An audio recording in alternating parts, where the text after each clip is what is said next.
Alain, tu es le président d'Irosoft, tu es membre ambassadeur chez Québec Innove. Puis au-delà de tout ça, tu es un gars super sympathique puis tu as des idées claires. Alors, je suis bien contente de t'avoir avec nous aujourd'hui. Alors, j'y vais avec ma première question. Les résultats de l'enquête indiquent que la crise a été un vrai accélérateur pour les projets de numérisation, du moins pour 55% des PME. Puis les projets de captation de données, de migration vers le 4.0 ont été mentionnés par 8% des PME, puis les projets d'intelligence artificielle par 5% des entreprises. Alors, on a l'impression que le coup d'accélérateur que les PME ont donné a surtout été une sorte de mise à jour ou à mise à niveau de leur capacité numérique en matière de stockage, de e-commerce et de sécurité informatique. Alors, maintenant que plusieurs sont up and running, sont à jour, comment on fait pour faire bouger l'aiguille pour que les projets qu'on va créer aient de la valeur à long terme pour les entreprises? Tu es sur mute, Alain. Je trouve que c'est super intéressant. Merci de m'avoir invité. Ça fait tellement plaisir. J'apprécie beaucoup. Écoute, Isabelle, j'ai un feu d'artifice dans la tête. Là, je pourrais parler plein de choses, mais l'événement malheureux de la COVID a chamboulé vraiment notre univers. Certes, il y a beaucoup de choses négatives et malheureuses, là, comme que tout le monde le sait, mais personnellement, moi, j'aime bien voir les choses positives et regarder comment on pourrait, comme opportunité, voir ça comme opportunité ou comment on s'en sort gagnant de ça. Si je mets mon chapeau d'entrepreneur, d'innovation, de technologie des communications et d'intelligence artificielle, les 6 derniers mois ont donné le coup d'envoi pour une nouvelle ère numérique. Comme je me plais à dire, on a eu un boost puis on a évolué de 10 ans en 6 mois au niveau numérique. Les 6 derniers mois ont été vraiment un wake-up call, comme tu l'as dit, qui ont permis aux entreprises de se numériser, mais aussi de réfléchir comment on peut pivoter, comment on peut innover sur cette nouvelle ère du numérique. Hein? Tenons-nous là pour dit, le numérique va continuer de prendre une place prépondérante dans nos vies.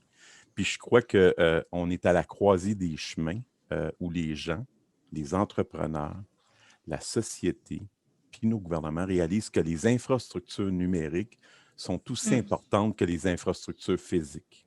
Ça, c'est une des choses. Puis c'est une sapristi de bonne nouvelle pour nous autres en innovation puis en intelligence artificielle. Ceci dit, pour répondre à ta question, comment on fait bouger? Il y a plusieurs choses, mais je vais en parler de 2. Il faut conscientiser et convaincre les industriels que l'équation investir dans l'innovation est synonyme d'augmentation de la productivité et de la compétitivité.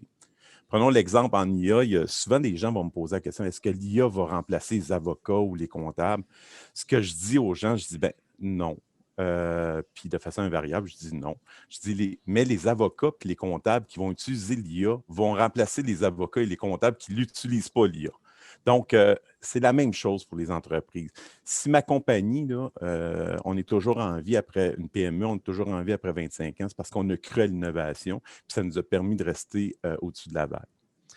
Le deuxième point, c'est qu'il faut continuer à convaincre nos gouvernements à investir de façon importante dans l'innovation. Je vais me permettre une petite, s'il y a des représentants des gouvernements à l'écoute, entre autres dans le secteur de l'IA, il va falloir quand même mettre un peu d'argent, mais mon intelligence humaine est probablement un billet dans ce contexte-là. À titre illustratif, si on se permet de rêver, l'année passée, il y a 20 milliards qui ont été consacrés au maintien des routes et des structures au Québec. Peut-être qu'on pourrait penser à autre chose. Ceci dit, nos gouvernements, il faut être honnête, il faut reconnaître que nos gouvernements ont compris ça, qui ont mis en place des mesures. Le roadmap est essentiellement le 2,4 milliards d'investissements à Québec qui est annoncé pour le programme de productivité et innovation. C'est quand même intéressant. Les programmes du MEI et du gouvernement canadien qui permettent aux entreprises de dérisquer leurs projets. C'est vraiment de quoi qui a été inséré. Donc, comment on peut faire? C'est nos gouvernements puis nos entreprises. Il faut que tout le monde s'arrime, puis il faut aider nos gouvernements à nous aider. Juste une deuxième question, vite, Alain, on n'a pas bien de temps, mais mettons que tu rêves, là, puis que ça ressemblerait à quoi ces tendances-là pour accélérer d'ici 2025 ou 2030? Là, j'aime ça penser à plus long terme. Comment les PME, il va falloir qu'ils s'ajustent pour faire face à tout ce qu'on voit là, au niveau de la technologie informatique? Ça va vite, là. Là, tu me demandes de regarder dans une boule de cristal. 5 ans, c'est Ben une oui, éternité en je technologie de l'information. sais. Puis bien malin, celui qui peut prédire quoi que ce soit avec certitude.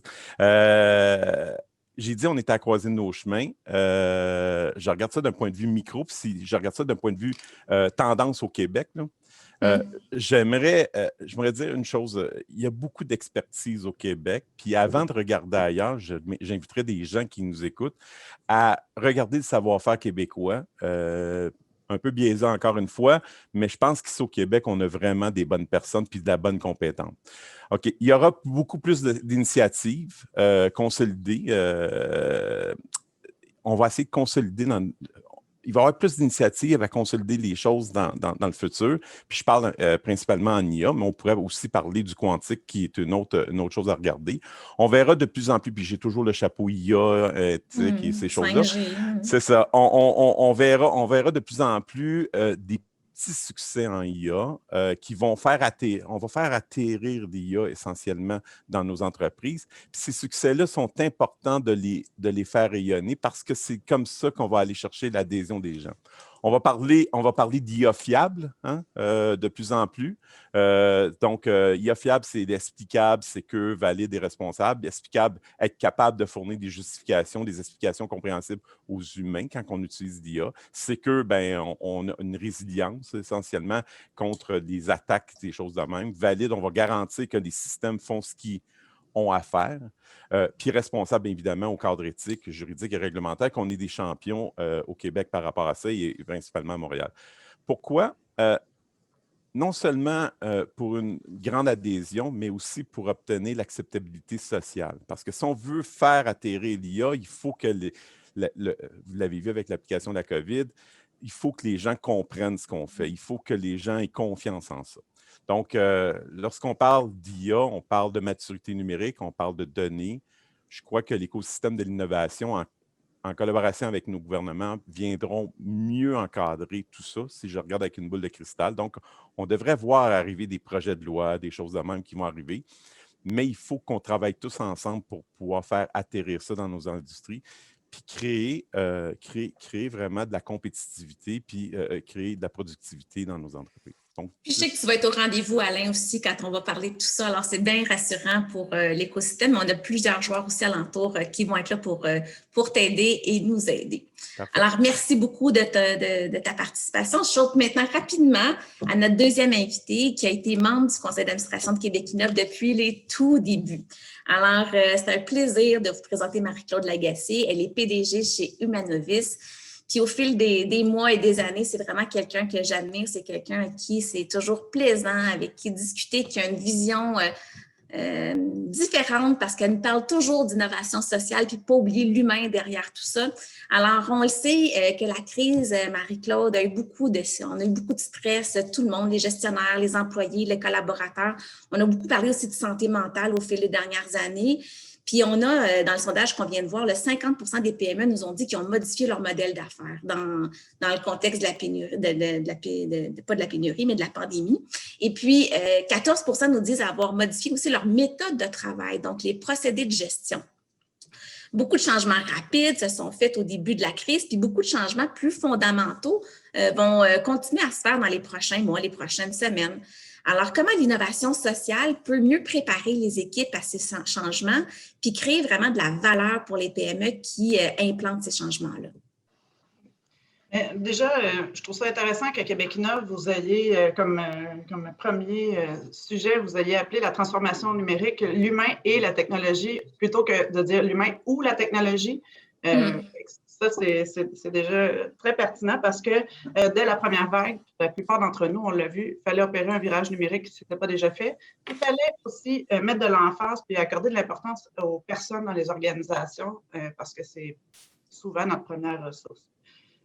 Mais comment l'innovation sociale peut aider à créer de la valeur? Mais c'est pas sorcier. Tout à l'heure, Mme Robillard disait parfois l'innovation, ça peut être mal interprété. On a l'impression que si on fait de l'innovation sociale, on change complètement tout ce qu'on est en train de faire, pas nécessairement. L'idée, c'est un peu de changer le paradigme de l'innovation où c'est quelques experts qui innovent dans leur coin. C'est simplement des méthodes plus collaboratives, plus inclusives, qui vont inclure vos collaborateurs à l'intérieur de l'organisation. mais aussi les utilisateurs.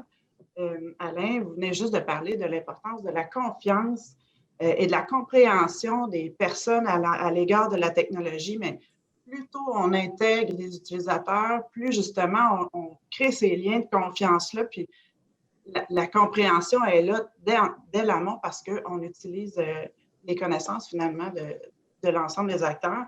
Ça renforce les capacités, ça améliore la prise de décision aussi dans les organisations. Puis je pense qu'Alain va en glisser un mot tout à l'heure, mais c'est comme des formes de R&D sociale que l'innovation sociale favorise à l'intérieur des organisations. Mathieu Gervais, au début de l'Assemblée générale de Québec Innove, le rappelait tout à l'heure, on a besoin d'accompagner les changements socio-économiques, on a besoin d'accompagner les changements technologiques, puis l'innovation sociale, c'est une des bonnes avenues pour accompagner ces changements-là. Merci beaucoup, Marc-Claude. Par souci de temps, je vais aller à notre prochaine invitée. Ou tu veux rajouter quelque chose avant que je passe au prochain invité? Vas-y. Parce que je trouvais ça super intéressant d'entendre Mme Murray tout à l'heure qui disait le talent égale l'innovation. Mais l'inverse est aussi vrai.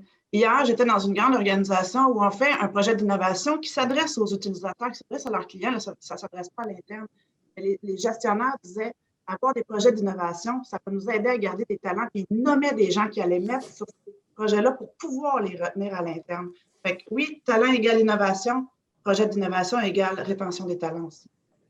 C'est un bon point. Merci beaucoup, Marc-Claude. Alors, notre prochain invité, c'est quelqu'un pour qui j'ai eu un coup de foudre, moi, professionnel. Alors, quelqu'un avec qui j'ai des super bons échanges au fil de la dernière année. C'est également un ambassadeur chez nous. Alors, je vous présente sans plus tarder Charles Deguay, qui est président et PDG chez Kinova. Et fun fact, tu as accueilli mon fils chez vous pour aller voir ce que c'était ton entreprise et il est maintenant en génie à l'Université de Sherbrooke, un peu grâce à toi. Alors, j'en profite pour te remercier. Mais ma question est la suivante, Charles. Alors, 68% des PME interrogées nous ont dit avoir effectué des changements dans leur chaîne d'approvisionnement. Parmi celles-ci, 27% disent avoir intégré davantage de composantes locales. Toutefois, chez nos PME manufacturières, seulement 17% ont intégré plus de local dans leur chaîne. On en a parlé déjà ensemble, mais pour toi, qui es un entrepreneur manufacturier, comment vous faites pour intégrer davantage de local chez nos entreprises manufacturières? Puis toi, particulièrement, comment tu as fait ça?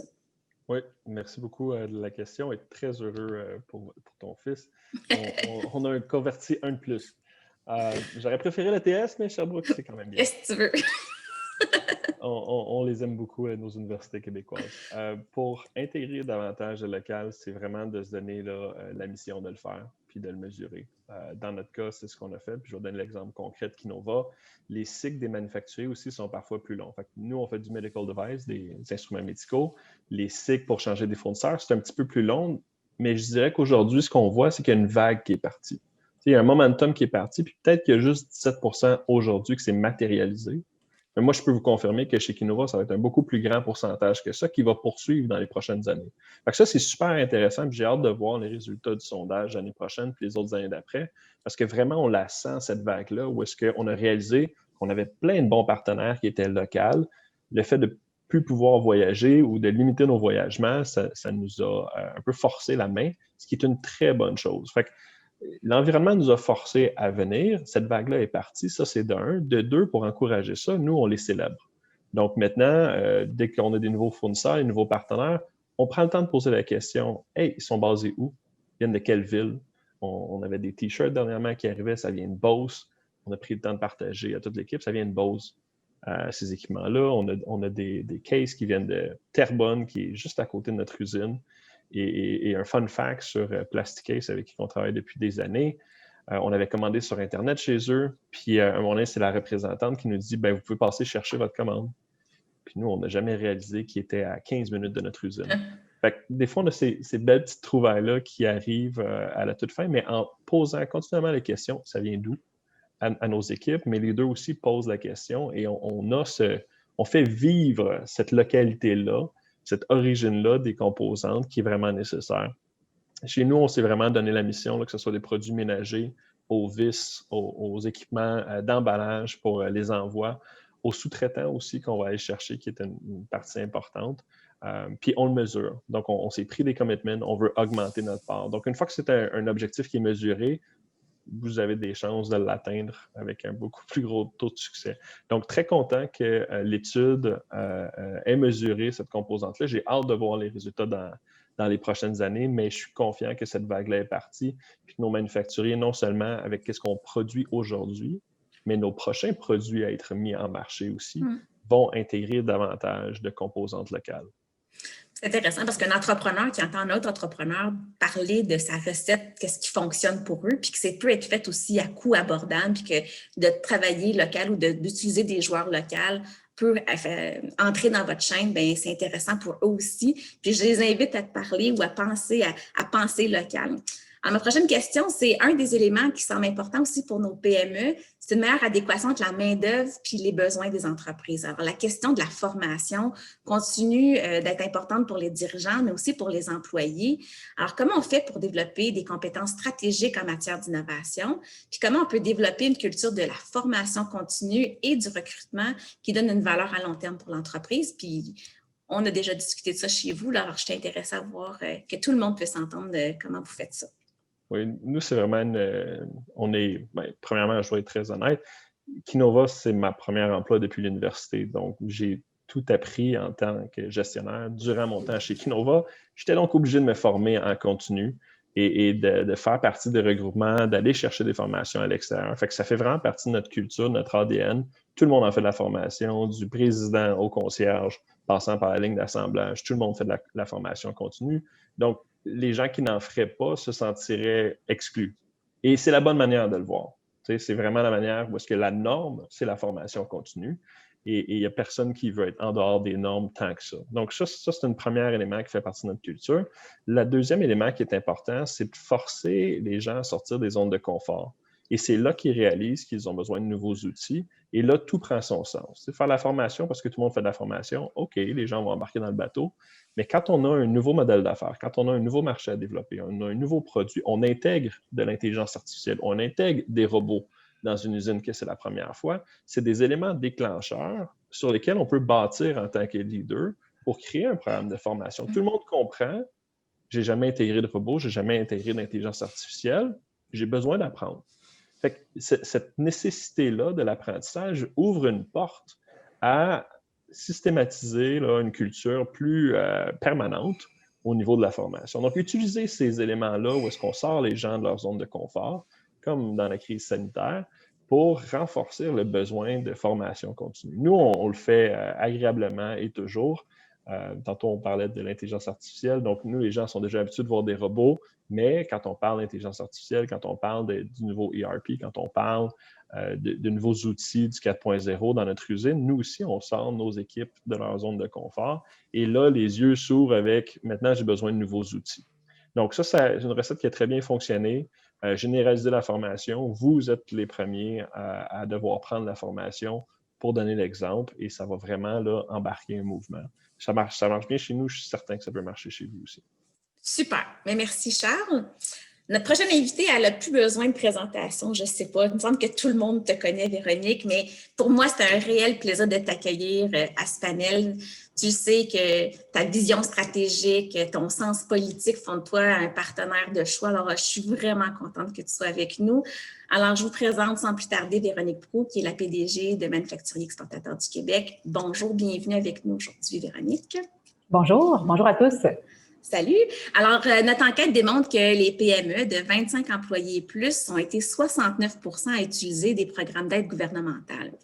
Également, 44 % d'entre eux nous disent que ces programmes sont adaptés à leurs besoins, comparativement à 41 % qui disent que non. Alors, on voit que les interventions gouvernementales ont été adoptées et appréciées d'une bonne partie des PME.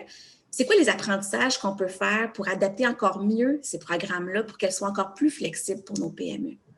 Bien, dans un premier temps, je pense que ça a toujours été un défi pour les PME d'avoir accès aux programmes et même de connaître les programmes et d'y avoir accès parce qu'il y a toujours une lourdeur administrative qui est très importante. Puis si on regarde depuis le début de la COVID, beaucoup d'entreprises dans le secteur manufacturier ont bénéficié de la subvention salariale, ont été quand même satisfaits parce que ça a vraiment été un programme qui a été adapté, entre autres, pour le secteur manufacturier. Mais j'ai envie de dire qu'il y en a davantage qui l'ont utilisé parce qu'il n'y avait pas le choix. C'était vraiment une nécessité. Fait que tout le monde a pris le temps et s'est retroussé les manches pour être capable d'aller chercher cette mesure-là qui était essentielle à leur survie, à leur pérennité. En parallèle, le gouvernement a été très proactif, il a été super rapide, il a mis ça en place, on complète le formulaire en ligne, la vérification se fait plus tard. Fait qu'à la limite, ça ressemble plus à un crédit d'impôt dans les modalités, dans les formalités qu'un programme typique.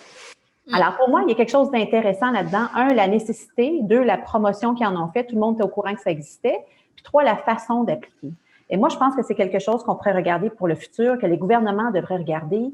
Les programmes, là, ça va toujours demeurer difficile, complexe. Un dirigeant de PME, là, je regarde Charles, il y a toujours plein de projets, plein d'ambitions, il y a une belle équipe. Mais il n'y a pas nécessairement quelqu'un dédié à une journée semaine pour regarder les programmes et comment ils peuvent appliquer. Alors, pour moi, il y a vraiment deux options qui se présentent pour le gouvernement. Un, de revoir leur programme, d'alléger, d'avoir des gens qui peuvent accompagner les entrepreneurs pour les aider à appliquer, puis des gens qui connaissent la business, ce qui n'est pas évident. Ou deux, de se tourner davantage vers des crédits d'impôt, que ce soit sur la commercialisation. Stéphanie Jean y faisait référence tantôt. La question de la crédit d'impôt à la R&D, crédit d'impôt à l'investissement, qui peuvent être des mesures, des réels incitatifs. Je reprends encore une fois Stéphanie tantôt, des réels incitatifs à l'investissement et à l'innovation. Puis en terminant, je reviens sur le 44 qui disent que ce n'est pas adapté. Tu sais, si j'avais 44 de mes membres qui me disaient qu'ils ne sont pas satisfaits, puis je suis sûre, Isabelle, qui sera à la même place, on serait vraiment préoccupés. Vraiment. Alors, je pense que le gouvernement doit se regarder puis voir qu'est-ce qui est à sa portée puis comment il peut améliorer soit ses programmes ou ses mesures fiscales pour aider les PME, parce que pour moi, c'est vraiment, ces leviers financiers-là sont des leviers importants pour passer à l'action. Très bien. Alors, je te pose une deuxième question. Alors, dans l'enquête, lorsqu'on demande aux PME quels sont leurs défis, 54 d'entre elles nous disent que la modernisation de leur équipement, c'est important. C'est 10 de plus que l'année passée. Donc, on est à 44 l'année dernière. Chez les manufacturiers, on parle de 64 qui nous ont donné cette réponse-là. Alors, comment on fait pour instaurer une culture de l'amélioration continue dans nos PME manufacturières? Bien, c'est super positif de voir qu'on est passé à 64 Puis dans les dernières années, le gouvernement du Québec a fait beaucoup de sensibilisation pour informer, intéresser les chefs d'entreprise, notamment les PME, à passer à l'action, à investir en automatisation, robotisation. On a beaucoup parlé d'industrie 4.0. Alors, pour moi, il y a un effort qui a été fait, il faut continuer, mais la première étape de sensibilisation, il y a un bon bout qui est fait. Comment est-ce qu'on fait pour instaurer une culture d'amélioration continue? Bien, ça passe par un engagement, un commitment de la haute direction à aller de l'avant. Si on n'a pas ça, on n'a rien. Il faut vraiment, alors je reviens à la sensibilisation, c'est important qu'ils comprennent pourquoi c'est important. Deux, on a besoin des talents. Audrey faisait référence. Donc, soit des ressources à l'interne ou des ressources externes qui sont capables de nous accompagner. Dans un contexte de pénurie de main-d'œuvre et surtout dans un contexte de PME, souvent, on va se retourner à l'extérieur pour aller chercher les expertises dont on a besoin. Et c'est là où des organismes comme Québec Innove, comme d'autres organisations, deviennent vraiment essentiels pour aider le chef d'entreprise à trouver les bons experts pour pouvoir faire son projet. Quand vous êtes un chef d'entreprise, de PME, encore une fois, vous n'avez pas nécessairement le temps de monter un cahier de charges, de rencontrer 10 soumissionnaires. On n'a pas le temps pour cette expertise-là, donc on a besoin d'accompagnement. Puis finalement, on a besoin d'argent. Bon, plusieurs vont dire qu'il y a beaucoup de liquidités sur le marché. C'est vrai, mais dans un contexte de COVID, personne ne veut s'endetter davantage. Il y a tellement d'incertitudes. Alors, c'est là où on a besoin davantage d'aide directe, que ce soit des subventions ou des crédits d'impôt. Et le 12 novembre prochain, bien, il y a une mise à jour économique au niveau du gouvernement du Québec. Alors, on espère vraiment que les gouvernements auront été à l'écoute et qu'on pourra avoir davantage d'aide directe pour supporter nos entreprises. On va être à l'écoute le 12 novembre, tout le monde qui est ici. Alors, merci beaucoup, Véronique. Notre dernier invité aujourd'hui, c'est Alain Bourque, qui est le PDG d'Ouranos, un membre recherche chez Québec Innove. Pour avoir discuté avec Alain à quelques reprises dans la dernière année, ce que je sais, c'est qu'il y a toujours le mot juste pour faire avancer des projets porteurs, puis il y a toujours des idées d'amélioration, toujours constructives. Alors, Alain, bonjour et bienvenue avec nous. Merci Isabelle. En fait, peut-être si je peux commencer, peut-être juste rappeler ma perspective. Ma perspective est Ouranos, c'est une organisation qui travaille dans le dossier des changements climatiques, donc qui est souvent qualifiée d'environnemental, quoique il y a des impacts économiques et sociaux qui sont très clairs et de plus en plus grandissants. Puis bon, pour la lutte au changement climatique, il y a deux volets où on a besoin d'innovation, puis on n'a pas juste besoin d'innovation pour qu'Ouranos puisse commercialiser des trucs ou des trucs genre. Je pense que c'est une innovation collective qu'on a besoin. La société n'a pas trop le choix que de faire face à une autre crise qui s'en vient, qui est en cours, celle des changements climatiques. On l'a dit, la pandémie, c'est une crise. C'est un peu comme un tsunami qui est venu nous frapper. Les changements climatiques, c'est plutôt une mer très agitée où les vagues sont continuellement plus grosses. À un moment donné, ça va générer aussi des crises qui démarrent petites, mais qui deviennent de plus en plus grosses. Donc, il y a ce besoin d'innovation-là qui est à la fois pour ses besoins précis, pour une petite compagnie quelconque, mais aussi pour collectivement, là, il faut réussir à relever le défi des changements climatiques. Donc, il faut réduire ces émissions de gaz à effet de serre-là. C'est un peu notre vaccin face au changement climatique. Nous, par contre, on travaille plutôt sur la question de l'adaptation à la partie incontournable des changements climatiques. On le voit, le climat se transforme, la météo se transforme. Puis vous allez le voir là, dans certains exemples que je vais donner, c'est fou comment, en parlant d'impact des changements climatiques, on revient avec des termes genre il faut connaître ses vulnérabilités, il faut accroître la robustesse de nos systèmes, il faut diversifier sans devenir trop éparpillé, il faut s'informer sur le futur sans toujours se baser sur notre expérience passée. Je pense que tout ce que je dis là ce n'est pas juste variable pour le climat, c'est variable pour n'importe quel risque. Et c'est là que je pense qu'il y a une opportunité pour l'innovation. Donc, nous, on travaille, par exemple, en matière de réduction de risque, d'adaptation avec des ministères. Présentement, il y a beaucoup de travail sur des cartes inondables, des aspects techniques, mais des aspects réglementaires aussi très humains. Il n'y a pas juste du technique dans ces défis-là de nécessité d'innovation, mais vraiment des aspects humains importants. On a travaillé, par exemple, des projets d'innovation avec le village de Percé. Il y a beaucoup de gens qui sont allés en Gaspésie cet été, mais je ne sais pas si vous avez vu la nouvelle promenade qui a été transformée d'une infrastructure physique, un boardwalk, là, comme on a à Atlantic City, vers un retour à des infrastructures naturelles qui ont contribué à accroître la résilience de la communauté suite aux tempêtes, à l'érosion côtière, etc. Et donc, ça, c'est un exemple avec le monde municipal, avec Hydro-Québec, naturellement. Puis, Ouranos, on ne travaille pas beaucoup avec les PME, mais de plus en plus, on le fait. On le fait quand même pas mal avec des agronomes, avec les producteurs agricoles, avec le secteur touristique, qui sont souvent justement des secteurs qui peuvent être affectés par une crise météorologique temporaire. On le voit avec les inondations, la crise du verglas par le passé, etc. Et donc, nous, quand on travaille avec eux, en fait, c'est vrai que les PME, un des énormes défis, c'est qu'il y a beaucoup moins de moyens. Par contre, il y a beaucoup de passion, il y a beaucoup de curiosité. Et là, ce qui devient important pour nous, c'est d'être ouvert, d'écouter la réalité terrain et de s'assurer que notre recherche va être pertinente pour eux. Puis ça, c'est un sacré défi, parce que je pense qu'on a une habitude à faire de la R&D très top-down. On développe les connaissances et ensuite on les impose aux usagers qui vont ensuite les utiliser. Nous, on croit que la façon pour aller de l'avant, à la fois pour trouver des solutions concrètes, mais aussi pour développer la culture de l'innovation, comme tu en parles, c'est ce dialogue, cet échange. Pour nous, à plusieurs égards, on croit que ce qui est important, ce n'est pas tant le quoi, mais c'est le comment. Comment travailler pour réussir à développer cette culture-là. Je vois que le temps file, là, je vais peut-être aller directement... Moi, je te dirais juste, Alain, il nous reste à peu près 1 minute, 2 minutes. Conclue avec ce que tu veux partager aux gens. Puis, je n'ai pas besoin de questions, tu es bien parti. Fait que réponds à la question que tu veux, puis c'est super.